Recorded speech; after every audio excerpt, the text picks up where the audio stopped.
New questions tonight about an Army combat brigade being trained to deal with civil disturbances in the United States. The Posse Comitatus Act of 1878 generally prohibits federal uniformed services from carrying out domestic law enforcement duties, except in cases expressly authorized by the Constitution or an act of Congress.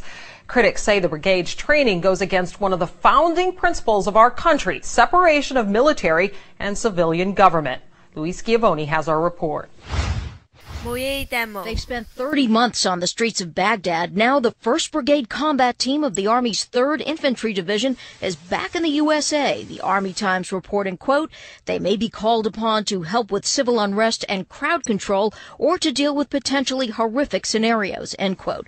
The question arises why? And isn't that what the National Guard does? Infantry Brigade is designed to engage an enemy with maximum effective force and destroy it. That's not the sort of thing anybody wants to see in the streets of the United States. Almost 5,000 strong, the brigade is based at Fort Stewart, Georgia, under control of Northern Command, who tells CNN, quote, the primary purpose of this force is to provide help to people in need in the aftermath of a WMD-like event in the homeland, so that were they called to support civil authority, those governors or local state jurisdictions that might need our help, that they would be responsive and capable in the aftermath of an event like this, end quote.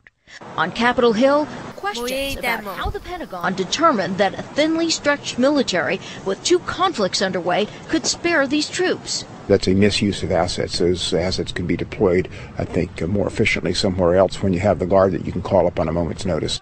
Historically, the posting is unusual. In modern history, Army troops have been used at extraordinary junctures. Under the first President Bush to contain the 1992 riots in Los Angeles, under President Lyndon Johnson in response to Detroit's 1967 riots, and in the grips of a depression by President Herbert Hoover to contain Army veterans demanding their bonuses. All actions, says historian Robert Dallek, undertaken by unpopular presidents on edge about their capacity to lead, to invoke public support for whatever it is they think needs to be done.